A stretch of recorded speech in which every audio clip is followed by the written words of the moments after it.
یو بزرگ شیطان ته وی چې یو مسله راته وکړه.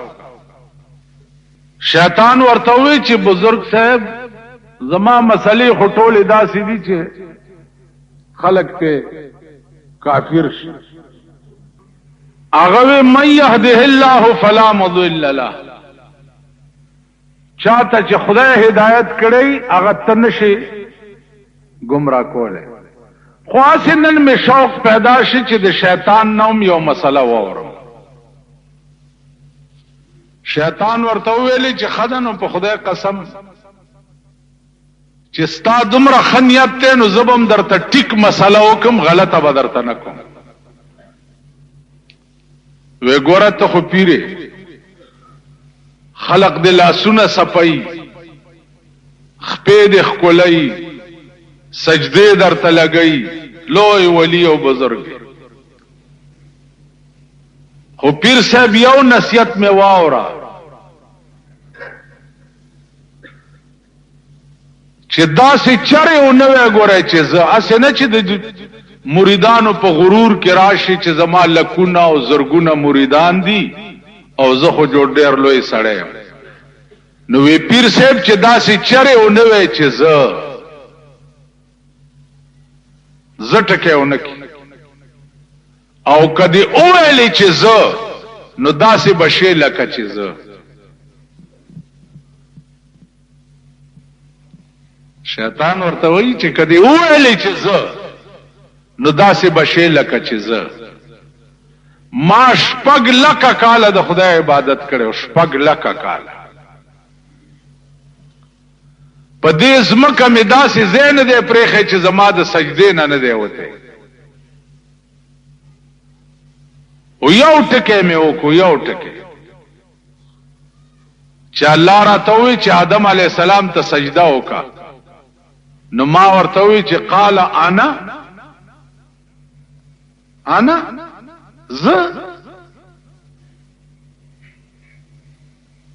زه خیر منه، د دې آدم نه زه بهتر یم، زه دنه ښه یم. بس دومره ټکی مې وکړو چې انا خیر منه، زه د دنه بهتر یم، نو زه څنګه دته سجده وکړم. نو الله راته په جواب کې ووایي چې قال فاخرج منها فانك رجيم ان عليك لعنتي الى يوم الدين. اوزه زما د جنتونو د رحمتونو نه، او ان عليك لعنتي الى يوم الدين، ابلیس تر قیامت پورې مې لعنتی کړي. دا انا ټکی دی ولې وې، دا زه دی ولې وې، ته صحیح که سیم خو زیمه هلکه بل څوک شته د خدای په مخ کې چې ووایي چې زه څوک شته؟ هغه کم شی دی چې ته پې ووایې چې زه؟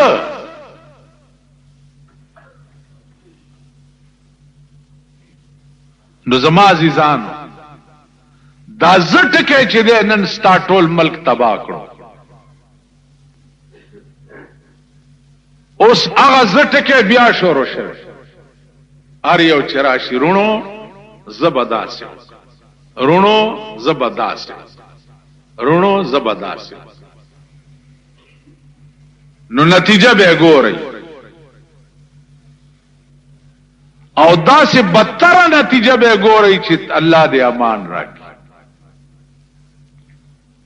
ما نن چا تپوس وکړو چې دا تاسو ملیانو هم سړي ودرولی دي، مال مونږ ملیانو ولا قرآن ورکړی دی چې ستا آواز به په اسمبلی کې صرف د دین د پاره ای، که نور دې ټتو کو چې یا به زه سړک جوړ کم یا به ملک ټیپر کم، ټت یې وکړو نو په دې ټکي کلمه تېره کو قرآن وکړه. زه به نه وې، که دې زه ووې نو ښه به نه. نو زما عزیزانو دا زه ټکی ډېر خطرناک، او پاکستان تباہ او برباد شو د زه د لاس. نن وګوره ستا په ملک کې سه اسراف شروع دا بینر وګورا دا پوسټر وګورا دا بوتان وګورا یو قهر عظیم نن ستا په پاکستان نازل دا ستا ملک دی دا سب پلیت او بے غیرت ملک دی ورشه الیکشن په امریکا کې وشو بے غیرت قومه چرته د بار ملک نه هم څه سبق والی کنه او د بدبخت بچو ټول شپه دا د شاخه تاخه زامن را غونډ کړي او جیتے گا پیار سے بولو جیتے گا پیار سے بولو زما د مور میړه جیتے گا ذرا شوق سے بولو زما د مور پینځم میړه جیتے گا دا د ګډي زامن چي دي په دې قهر ټوله شپه وګونه راته وکړه یو لوی عذاب جوړ اسراف ستوي او ظالم ملک او ظالم قوم اسراف ستوي اسراف وای دیتا چې پیسہ بے ضایع خرچ کړي په دې منبرانو کې یو ولاړ دی مونږ ته جمعات ته درای غوښتي وي دا جمعات کې درای نشته ویلی یو 100 روپے به زه چنده پکې درکم دا هغه منبر نن 2.5 لک روپے خالی په پوسټر او بینر او لګولې 2.5 لک روپے او جمعات له 100 روپے چنده ورکو اسراف ستوي بے ضایع مال خرچ کول رسول الله صلی الله علیه وسلم فرمایي چې د دریاب په غاړه ناشته اسراف بنه کوي دانن په جمعاتونو کې دا بمبي چې دی ګوره دام لو اسراف دی زمونږ بیړه مړه مونږ هم چرته لا د سړی ځامن یو دا جمعاتونو کې دا بمبي نه دي په یو او 10 د شلو د سونو بخرج کی په یو او 10 بمبرا پریدي کولاو او چې بیا لادا سه شیخ غوندې ورته ناشتي لاس دغه لکه خدای دې خونه چوڑا کا خو خلاصه کا وکړه که استنجا تکینی لګیا وای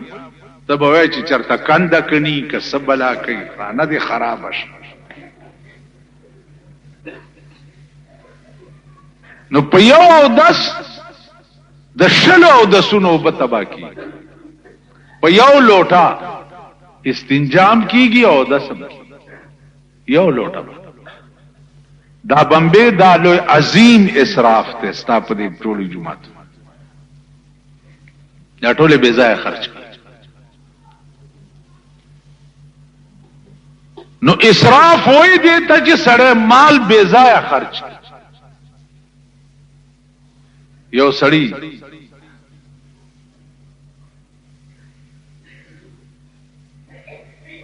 تماوي چې اسراف دیته وای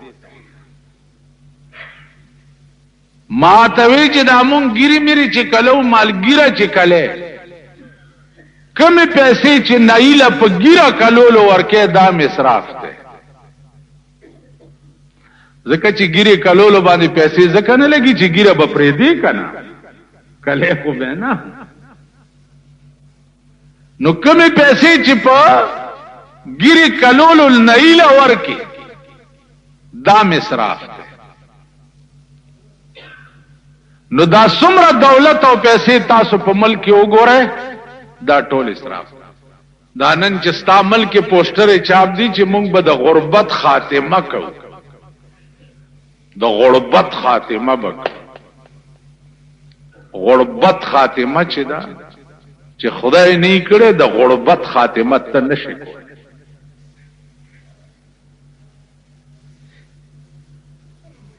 د غربت خاتمه به صرف د خدای ذات کوي. کتا د غربت خاتمه کوله نو تا بنن خپل انتخابی نشان سیکل خپل هونډا کارت کې ګرځي، د 13 لک روپو په بنز کې ګرځي او قوم لدی روسي سیکل په نشانه کې اغسته دي چې ورونو که زما وسراغه په دې اسخا سیکل بسوري. تاسو خیال راځي ما توستا انتخابی نشان ما زما انتخابی نشان قرآن دے کتاب دے ووٹ ورکیا ورکا کنی سر خورخ پل بلا تورا در پسی زارک شچی چالے ورکیا ورکا وائے ما سکار دے چیزتا تمینت کو موزارے بیاد دے خزو خزی گرزی لگی آدی دا لنڈری داسی داسی لپٹیا چولی او پدی کوسو کې بلندره بیګاره ته چاوي دلته خزی راوته الکان ور پسې شو ما الکان خو پرې د سپی ور پسې کړ خزی ګرځي لګي اسملک شو. قرآن او حدیث او دین او مذهب او اسلام ته چې ګوره خدای پرستای چې دی جمعتونو ته تاله ولګوم او یو رانه جمعت ترانه شي او چمړ شي ويم چې خپو کې پړی واچوم هم داسم په ډیرانو غرزوم نه د خخېدو قابل دی دا قوم او نه د جمعات ته دراتلو قابل دی دا غرق او تباہ قوم په اعتبار د دین سره دا هلاک قوم دی بل صد مولا او د بزرگ د لاسه هلاک شو تباہ دغه مولا دی هر باطل ډلې سره مولا مرګره دی هر ډلې سره او ورته وی چې د دې دونه شملې خوږي یو مولا دې دلتا یو مولا په دې ملک به ګرځیدا او شریعت کانفرنسونه به کول جهاد کانفرنس به کول راشي چې کور درته وخم په 1 کروڑ او 15 لک روپے باندې کور او پیسې راټولې کړې دي په جهاد کانفرنسونو باندې پردای مور ځامنې جهاد ته لېږل او په خپل 1 کروڑ 35 لک روپے باندې بنگلا جوړه کړ.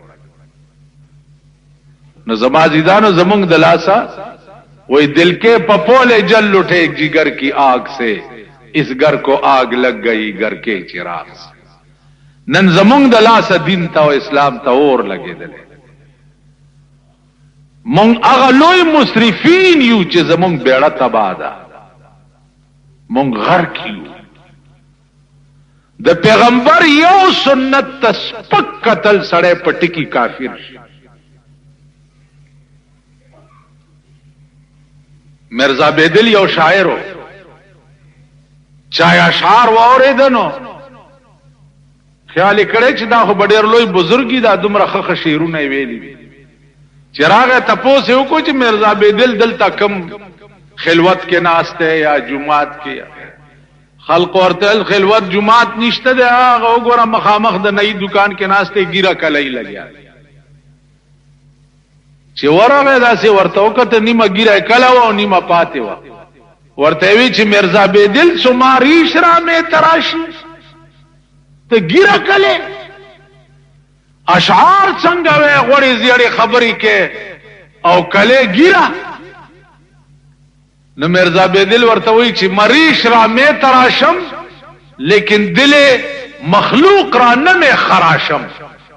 ګیره کلوم خود خلق وړ نه ازاروم نو سړی ورته وی چې مرزا بیدل شما به تراشن ریش دل محمد رسول الله را مې خراشي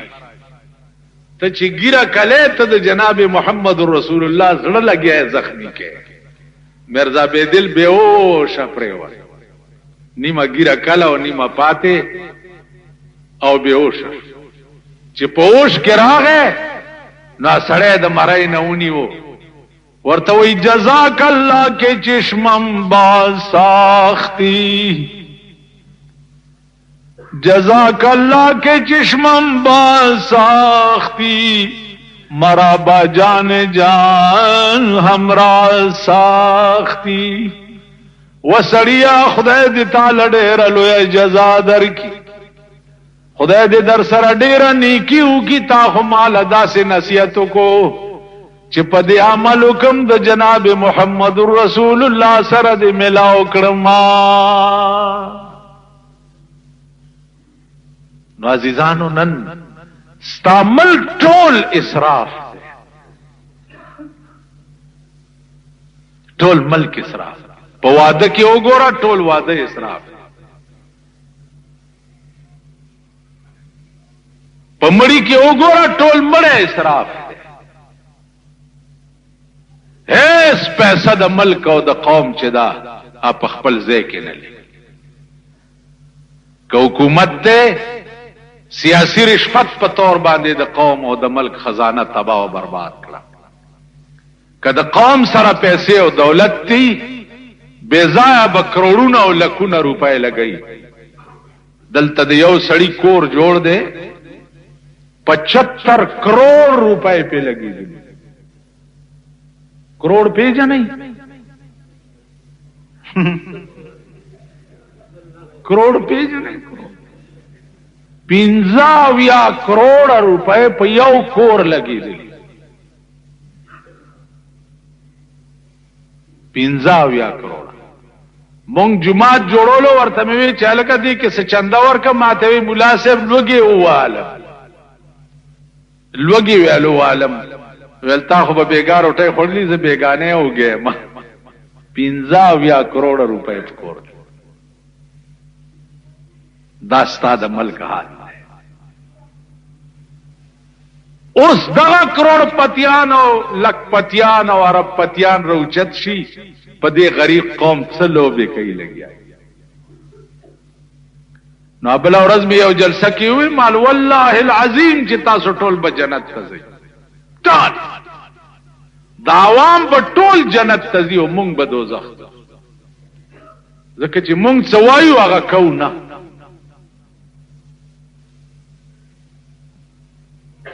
وینام یو څه دا او عمل بل څه وی واعظان چو جلوه به محراب و منبر میں کند چون بخلوت میں روندہ کار دیگر میں نو اسراف دے توائی چی مال و دولت سڑے بے ضائع خرچ نن ټول ملک اسراف کون کے اس د اسراف کون کی سزا بچی کم سڑے چی اسراف کئی د سزا بچی جناب رسول اللہ صلی اللہ علیہ وسلم فرمائی لی دی ان المسرفین فی الدرک الاسفل من النار اسراف کون کی بپالان دے تاختج جہنم کے پراتے عزیزان لان دی تاختج جہنم تا او یا کروڑ کالا بزل دے لان دے تاختج او یا کروڑا کالا دا اغا جان یو کروڑ دا دی دنیا سل کروڑا دا اغا یو لک دا دی دنیا سل لکا دا اغا یو کال دا دی دنیا سل لکا دا اغا یو ورز دا دی دنیا سل لکا ورز نو او یا کروڑا کالا لان دی تاخچے دا جہنم تب مزل او د یو جهنمی دا بدن بدوم رغټ شي چې د یو اوګې نه به تر بلې اوګې پورې 1500 کاله مزل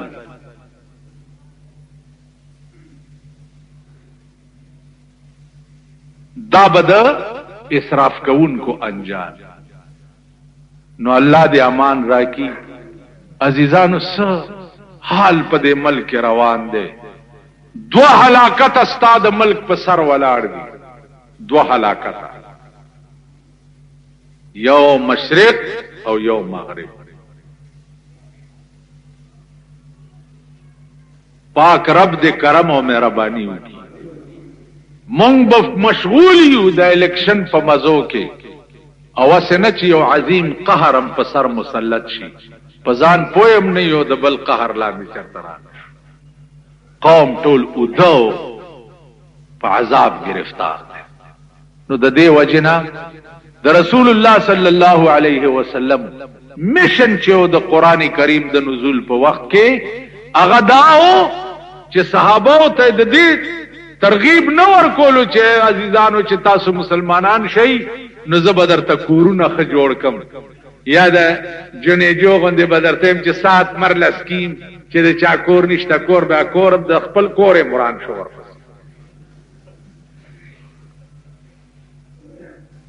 سات مرلس کیم نو تعلیم بالغان هغه دا نو تعلیم بالغان داو چې وحدو ربکم اے قوما الله یوم نه شرک مکوای زکه چې ان الشرک لظلم عظیم د خدای سره شرک چې دا ډېر لوی ظلم ځان ته زموای زکه زه د خدای خاصه ده په قیامت کې به ټول ګناونه معاف شي که شرک دې کړی یو توبه او باسي وغیرہ وغیرہ لیکن دا ځان ته چې چا زه ویلی دا گناہ به ترغه نه معاف کیږي چې ترسو په سړی الله جهنم ته نه لګي. نو زم وای هر وخت دا وایا چې انت الهادي انت الحق ليس الهادي الا هو خدای هیڅ نشتا هیڅ نشتا لا هیڅ نشتا مگر کدینو څوک دی الا الله بل تشتا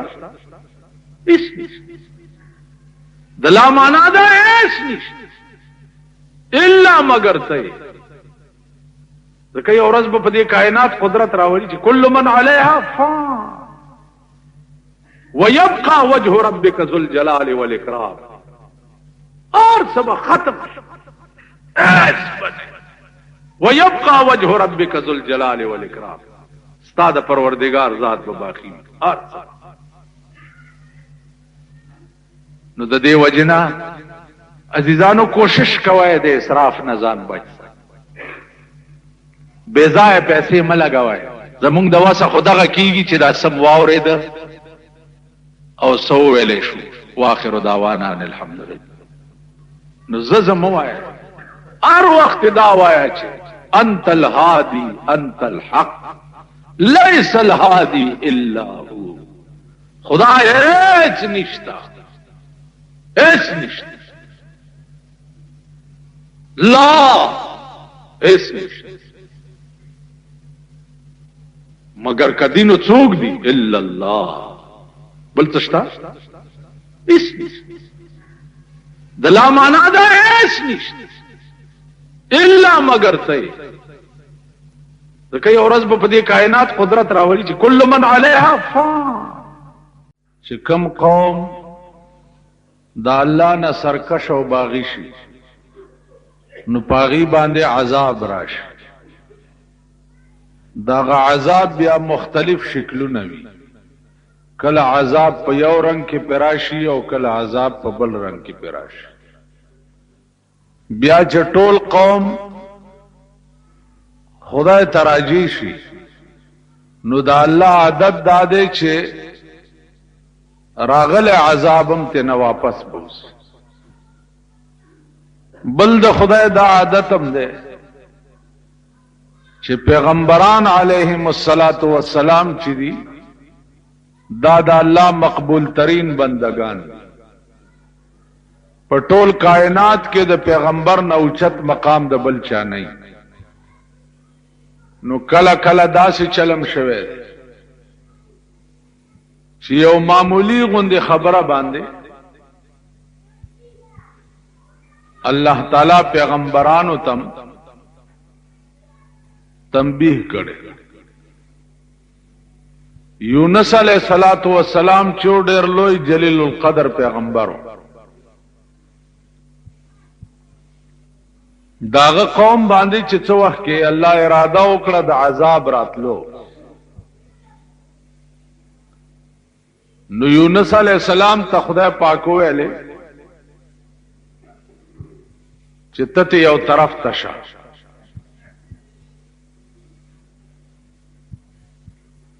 د قوم د پاره ما فیصله د عذاب وکړه، دوی باندې عذاب راځي او ته یو طرف ته شه. نو یونس علیہ الصلوۃ والسلام چې هغه ته نه غرونو ته لاړو.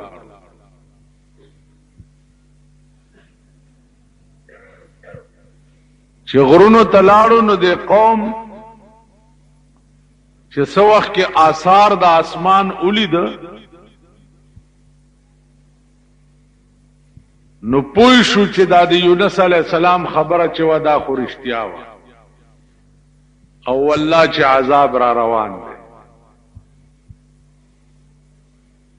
نو ټول قوم را ټول شو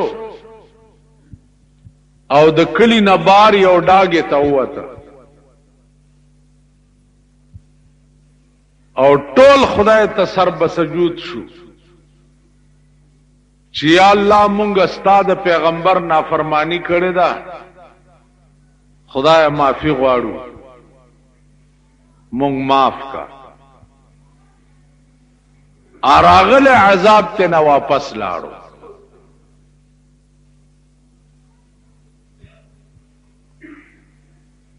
چې عذاب ته واپس لاړو قوم خو الله ته رجوع شو، بس صحیح خلق شو. یونس علیہ السلام چې څو وخت کې راغې هغه دا خیال کړو چې بس قوم د قوم به تباه شوی.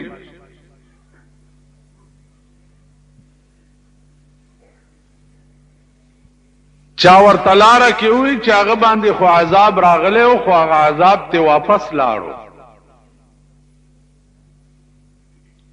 قوم تباه نشو. یونس علیہ السلام دغه وخت کې دا خیال وکړ چې کزوز د قوم تلار شم نو زما تکذیب به وکي، دوی بداو وی چې تا مونږ ته دروغ ویلیو، مونږ باندې خو عذاب را نه غی. دغه وخت کې یونس علیہ السلام د الله د حکم انتظار ونکړ چې اوس ما ته څه حکم کیږي چې داسې لاړ شه او که داسې لاړ شه.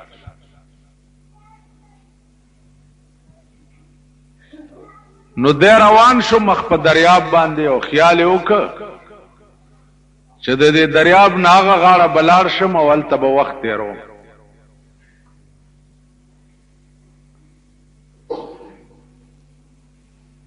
کشتۍ کې چې سور شو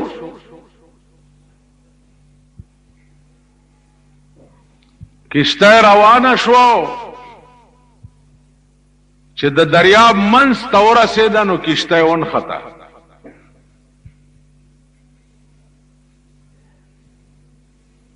چې ونښته اوس نه مخکې ځي او نه رستو ځي. مانګیان دي د کشتۍ چې کوششونه کوي چې اوس څه چلو کړو.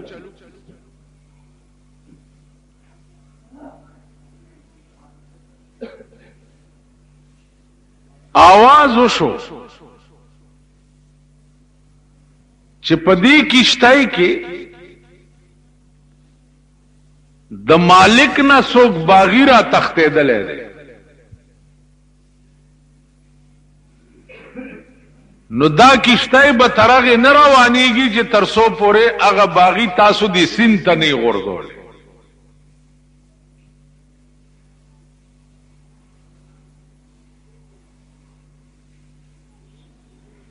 کشتۍ والا اریان دي چې څه چلو کوس. دی کشتۍ کې خو یو سړی هم داسې نه دی چې هغه د مالک نه باغی وي، د شان و شوکت نه یوم، او بیا د پیغمبر خو ډېر لوی مقامي ډېر لوی شان و شوکت وي، په هغې چېرته دا خیال کېدی شو چې دا به د مالک نه باغی.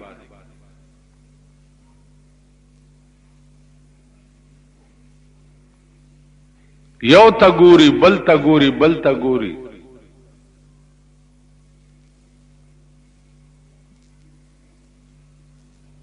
یونس علیہ السلام ورته فرمایل چې اباغي زېما ما وګرځوي د دریاب تنو الا بدا کشته روانيږي کینی نه رواني اغي ورتوي چې ستاد شان او شوکت نه دانه معلومیږي چې ته باغی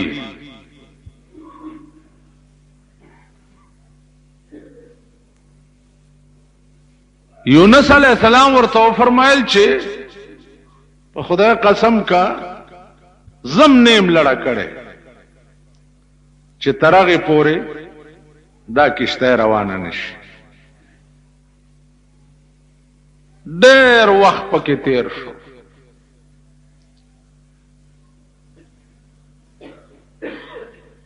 کشته کې نور دنیا چې څومره ناسته دا غم مجبوره شوا مانګیانم مجبور شو یونس علیہ السلام یونی وو دریاب ته وغورځول او چې وی غورځولو دې مقام کې الله د سب دریاب یو نهنګ ته حکم کړو چې دې کشته نه سړی را وغورځيږي ته تیر کا اغه نهنګ لوی مېد دریاب ورته ولاړو چې څنګه دې ورغورځولو هغه ونی و خلک او بس تیرې نهنګ ته حکم وشو چې دا هضم نکي ما داستا خېټه د پاره قید خانه جوړه کړې ده د بستا په دې خېټه کې قیدی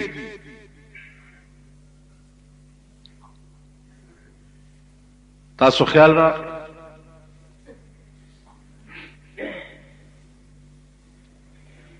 سلويخت ورځي یونس علیہ الصلات والسلام چې هغه د مئی په خېټه کې قید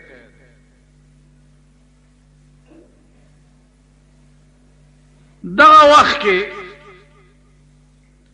الله ته التجا وکړه چې بار الہ دې زنه د وتو صورت بچي اوزم بچنګا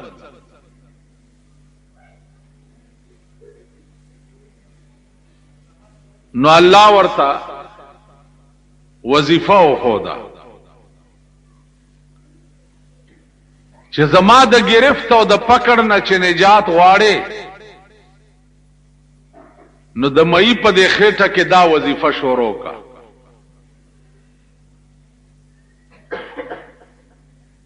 چې لا اله الا انت سبحانك انی کنت من الظالمین لا اله الا انت اے خدا بل څوک نشته مگر هم ته سبحانك پاکی دا تعالی را انی کنت من الظالمین خدای ما پزان زیاته کړي دي چې ما ستاد یو حکم انتظار نه دی کړی عزیزانو سلويخت ورځ یونس علی السلام د مئی په خېټه کې دا وظیفه کوله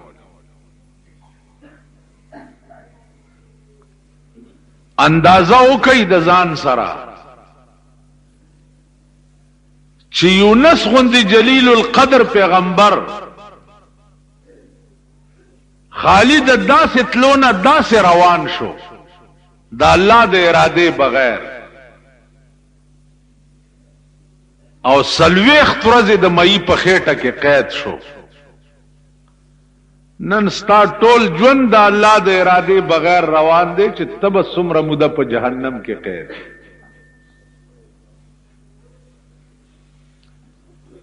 ټول زندگی د الله د اراده بغیر ده ټول نظام حیات ته چې دی د الله د ارادو بغیر دی چې تبسم رقه. عزیزانو اره فیصله چې کوي د نفس په تقاضا کوي، خېټه او نفس چې درته څووي یا د ملک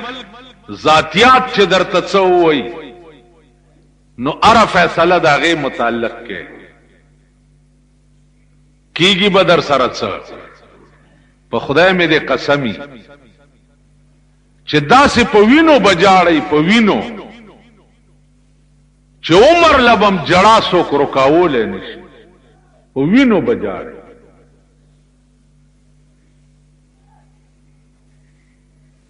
ابراهیم ابن ادهم رحمت الله علیه ډېر لوی بادشاہ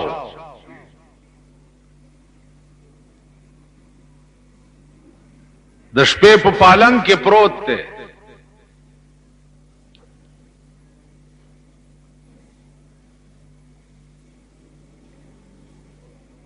او پاس په کوټه یو سړی ګرځي لګیا دی.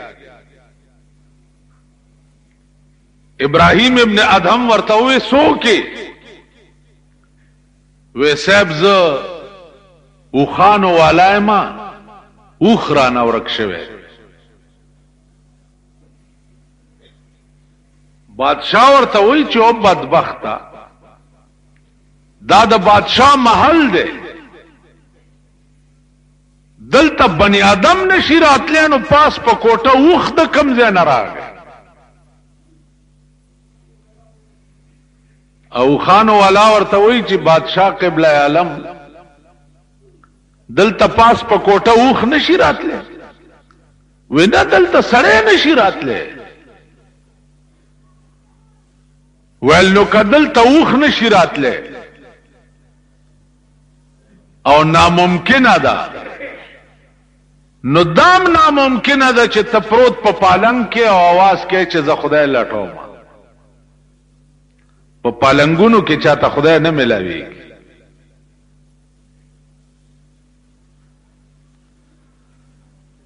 د هارون ابراهیم ابن ادهم په دماغ کې انقلاب راوست. چوفو دا خو رښتیا وي.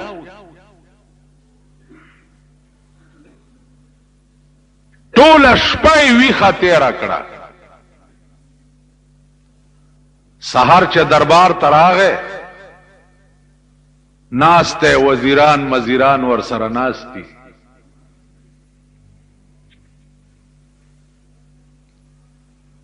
امغه سړی چې د شپې د اوښانو والا په شکل کې راغلی و، سحر هغه سړی بیا د غویانو والا په شکل کې راغی، زوړ غوندې پټکی والی دی او ملا یې تړلې ده او تر ګرځي. سپایانو ته تپوس وکړو چې څوک یې هلکه څه ګورې؟ ویل جي غوی رانه ورک دی، غوی لټوم. وی دا د بادشاہ دفتر دی، دربار دی، دا لیونی. ابراهیم ابن ادهم دننه واورېد، هغه وی علیه دننه راولئ، دا څوک دی؟ سپایانو ونیو، دننه بوتلو چې څه لټې؟ وی جي غوی رانه ورک دی. نو ابراهیم ابن ادهم ورته وی چې دا څه سری دی چې ته پکې غویان لټې؟ دا خو د بادشاہ دربار دی.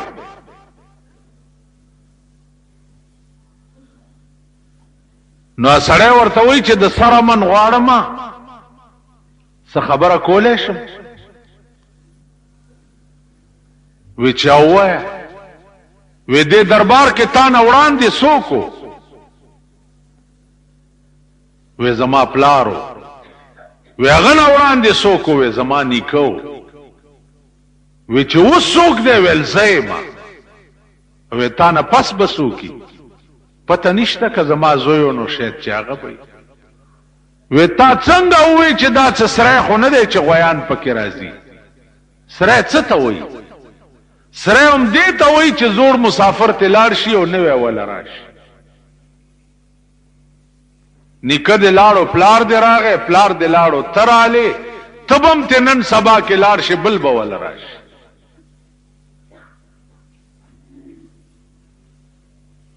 بادشاہ ویو بیړی غرکش، دربار په ځای پرېښو، لاړو کور ته. کور کې څه ګوري چې د ده په پالنګ کې د ده وینځه پرته ده، چې داسې کتلي دي چې د بادشاه په پالنګ کې او د هغه خدمتګاره پرته ده. اوس د خان په کرسۍ غریب کې ناستېش، بیا در باندې انشاءالله د خانانو نوابانو راج را روان دی. څه فیصلم چې وکړه په دې الیکشن کې مزې به اوسه کوي، بیا به په وینو جاړئ، ټوپونه به وهئ، هله دا چلو شو، هل ټیپر ګران دي، هله غوښه ګرانه ده، هله الوګان ګران شو. زه به هم ډېر شکر دې قوم ته به چرې خدای ښه ورځ نه ښایي. د آسماني عذاب انتظار کوئ. څنګه فیصلې چې په ځمکې تکه د هغې مطابق فیصله به په اسمان کې ستا متعلق کیږي.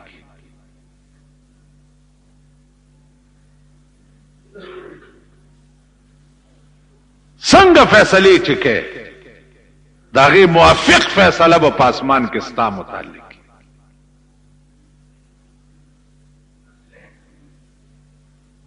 تماشې به وکئ د ځان چې ښځې به هم کم خوامنډې وهي، لوڼه به هم کم خوامنډې وهي، او زامن به هم کم خوامنډې وهي، او ته به کم خوامنډې وهي. د ځان تماشې به وکئ.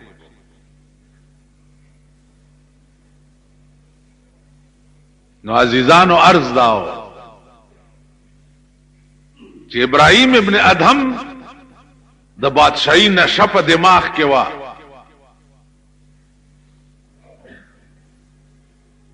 چې وینځه څنګه د بادشاہ په پالنګ کې سملاسته. نو لخته راواغسته او یو څو لختې وواله چې ته زما نوکر یې او ته د بادشاہ په پالنګ کې کېناست او سملاسته ودی. او وینځه چې راپاسېده نو ډېرې وجړل، بیا ډېر وخندل. د لاس نه ونیوه چې دا وخودې جړل ځکه چې ما ووهلې، نو دا ودې خندل ولې؟ بادشاہ پرېږده بس تا خپل کار وکړو ما خپل وکړو، څه تپوسونه کوې؟ ویل نه پرېږدم دې نه. ودې جړل ولې؟ ویلو مې جړل ځکه چې تا ووهلم، نو ما وجړل. او ویل دا ودې خندل ولې؟ ویلې ومې خندل ځکه چې ما یو 10 منټه آرام شوقو په دې پالنګ کې، مزه مې واغسته، زړه مې خوشحال شو، نو مې خندل. ویل اوس د جړا راته سم حال ووایه. ویل د جړا سم حال دا دی چې خدایا ما یو 10 منټه په دې پالنګ کې خوب وکړو، نو ما خو دومره لختې وخوړې. یا الله چې څوک شپه ورځ پکې پراته چې هغه به څومره لختې خوري.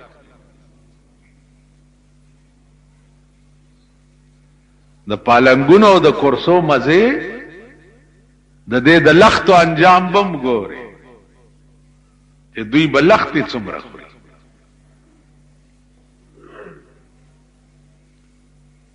او بیا نا اهل خلق بی دینا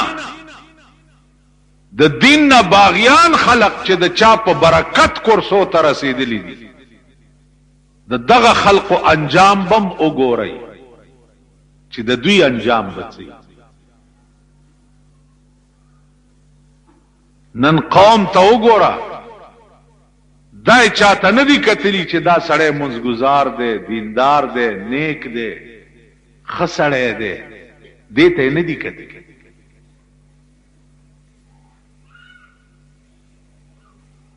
خو بس یو هڼ جوړ دی،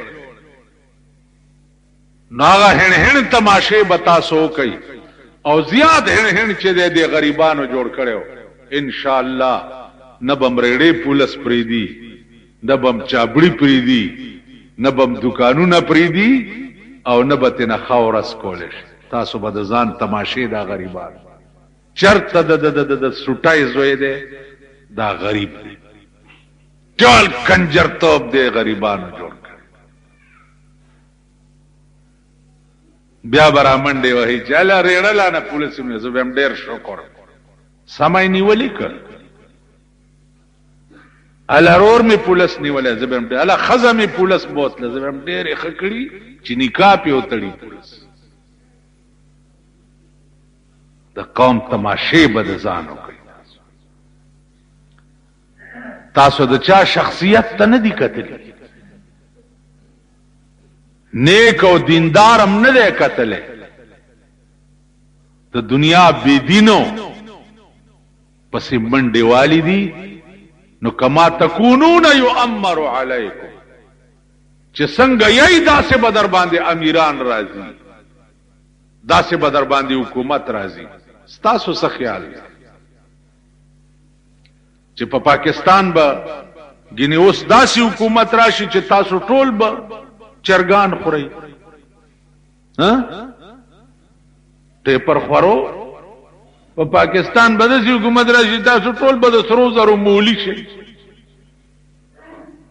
ستاسو مثال خو د خرې دی،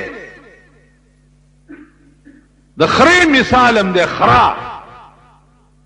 خرې ته چا ویل مبارک شه زوی دی وشو، اوس الیکشن چا ګټلی مبارکۍ څوک کوي؟ یو بل ته غړ دی مبارک شه مبارک شه. و خدای دې کور د هغه پلار ځن طلاق وران کا، کور دې وران شه چې وران دي شي. او بس یو وخت تیر شو کنه، مبارک شه مبارک شه. دا څه خلک یاره په خدای قسم کمې دا مونځ کول در تړه غواړي، ما په ایمان درته دړه داندرې مې بالکل سستی شوي دي چې دا قوم د دې قابل نه دی چې یو ټکی هم ورته سړی و، د دې قابل.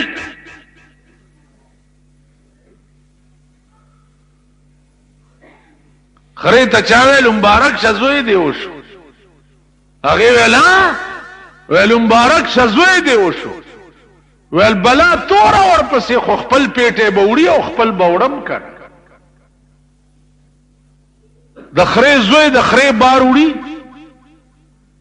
خو خرګې چې هغه خپل بار وړي او مور خپل بار وړي. نو تاسو خو خرې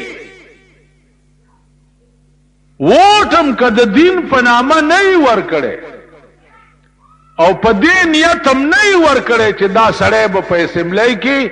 چرته د اسلام نامه والي، ستاسو عمر له بیړه تباه ده. هر یو د بی دینۍ اسباب چې په ملک کې جوړ شو ذمہوار تاسو یې. تاسو بیړی غرقه ده.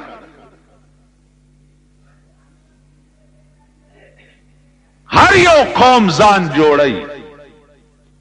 کابلیانو ګوره د خپل وطن علی ګلی نستا وطن تراله یو موټی شو، ځان جوړ کو، ځانم جوړ کو. د روس غوندې عظیم طاقت وګوره رئیسار کړی دی. د پښتون سونه قاله وشو، پښتون تر اوسه په دې پوه نه شو چې زه نری موقع ښځه یم، زما مشر څوک دی او زما کشر څوک. پښتون په دې تر اوسه پوه نه شو. تاسو پښتانه واورئ، ټول عمر به ځئ او په پنجاب کې به د پنجابیانو لوښي وینځئ که نه وینځئ؟ په پنجاب کې به د هغوی په کارخانو کې جارو وهئ، په کراچۍ کې به د سیټانو په بنگلو کې څوکیداری کوئ، په کراچۍ کې به ټیکسی موټر او ټیکسی لارۍ چلوئ، تاسو به ټول عمر چواړیان یې لکه دلته چواړیان چې ټول عمر تاسو لارې او جارو وړای جارو کوي تاسو بزئی او د دې ځنه به د پنجاب تالی سټه او د غی لارې او کوسه او غل متیازه به پاکو پښتون بچری د دې قابل نشي چې غزان په خپل او پیجنی او ځان په خپل جوړ کابلم یو قوم دی وګوره ځان داسې جوړ کړي دی چې ترسو د مرزا حکومت نه ته خو بوزه کابل نن ستاسو ضمیر نشتا ستاسو دین نشتا ستاسو ایمان نشتا ستاسو غیرت نشتا زمونږ څه کار دی وروره زه خو یو سړی ما نن یم سبا به مړ شم خو نن قوم د تباهۍ او د هلاکت په پلیټ فارم ولاړ دا چا د پاره چې تاسو ځانونه مړه کوئ او مبارک شه یو بل ته مغاړې وتی لکه د مور وادم چې شوی دا وګوره اوس نه سودا شروع ده په مرکز کې سودا ستا د سر شروع شوی ده وګورئ دلته چې دا ټیکې لګولې دي دا بس تاسو په دې سنبه زمانډم اوس نه ستا په سر سوداګانې شروع دیو جنا دین تم ندی کتلی او دین تم سپک کتلی نو خدای سپک او رک کړی خدای خوار کړی او ذلیل او رسوای کړی چې دین ته سپک ګوري او د پښتون ټکه نن تاسو په شرمونو ټول عمر پښتانه وګوره ورشه په انډیا کې پښتانه وګوره د هندوانو لوخي وینځي په پنجاب کې وګوره د پنجابیانو میخه ساتي او د اسونو خاصړې پاکي په کراچۍ کې وګوره نن پښتون داشه وجه څه ده چې ځان نه دی پیژندلې خپل حیثیت نه دی پیژندلې خپل قومیت نه دی پیژندلې پښتون یو موټه شوه نه دی په یو پلیټ فارم یو ځای شوه نه دی نو نتیجه دا ده چې خدای تار په تار در په در او خاورې په سر کړی نن تاسو هغه خلق له موټونه ور کړی دي چې چا په عمر کې خدای ته سر نه دی ټیټ کړی ور کړی دي کنه دی خو په عمر کې خدای ته سر نه دی ټیټ کړی هغه خلق له موټونه ور هغه خلقم فعل کچ د چا تندی سوري شوی دی په سجدو لګولو باندې عام فعل پنجاب وګوره یو عالم لوټ نه دی ور کړی 50 لک پنجابیانو کورونه وران راوی دریاب پر اوخته خدای تباہ او برباد ک نور تماشا به سند وګوره ټول سندیان یو عالم لوټ نه دی ور کړی خدای ټول تباہ او برباد که ایمان دې د صوبه سرت په خلقو کې او بیا صوبه سرت کې د کوړ غاخي نه هغه غاړه دا دې خواچه دا کوفه ده دا مونږ یو دا مړه مولیان بچا کې کړي نو ته بچا کې کړي ته سي خان سي او نواب سي خان خو خرته وي دا بے ضمیر او بے غیرت قوم د خان د نامې نه د دې لبګنی خان ولا خان نو مولا ته سپک کتلی خدای سپک کړی علماء تم سپک کتلی خدای سپک کړی شوي کنه نور بس پکی سارا ته چاویا لوګان می اغستوي په 8 روپے کیلو دی مال خدای دې په 60 روپے کیلو سو 60 زدا غورز په انتظار يم چې نه سبزی له نږدې کې دی شي او نه غوښه له نږدې کې دی شي او نه فروټو ته نږدې کې دی شي هغه ورځ په انتظار يم ویل تبسکه ما زړون چرګ بخورم رون چرګ سي مال او بو خټ کوا او ورته دوږي او د سور مرچکی او د مصالې بګارو کا او خټ کېدل او بو ته ورواچوا زیړه خوروا بشي روټای پکې ماته کوي مې مونږ ټول مر وړاندې چرګان خوړل نیو یو شي ته بنشي نږدې تا څه خیال دی رونه زبداسي ارزانی راولم چې دا سبزی بستا کور ته داسې په خپل خپو در روان ستا ارزادي براوه الله چې کوم کار نه کړي بنده به وکي وبېکی ما دا د جمعیت منبران چې ولاړو ما به ودرول او قران به مې ولاور داسې به ملاس نه ونیو کلمه به مې په تیرا کړ چې داسې به نه وای چې زبا دا کار وکړم کدی وویل چې زبا دا کار وکړم نو په ټکی به کافر شي ز څه شي سلوخ کاله د پاکستان حکومتونه خدای جهنم لبوتله تباہ و برباد کو ضیاء الحق خدای ذرا ذرا کړو په اسمان کې زبدا کارو کوم جبدا کارو کوم ستاغه مور به وکي خدای چې کوم کار نه کړي هغه به بندو او به د ټولو د خدای داوی کړي وي ملک ته تباہ و برباد شو ملک ته غرق شو دا موای چې زبدا کارو دا وای که د خدای توفیق او خدای وس راکو نو زبدي څخه خدمت وکړه که د خدای وس نو ورو راځنه شو په اسمبلی کې یو حق خبره مې که د خدای توفیق نو ان شاء الله زبې کو دا څه خبرې کوي د دینه سیوام کبل کړت کړو نو پرتګ د نو باسم په ساره درته تړم دې ټولو تمامي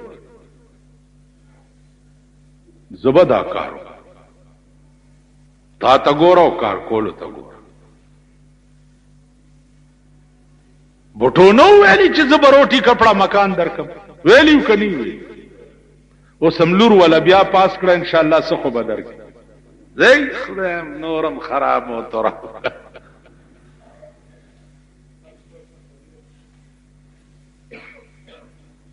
زبدا کارو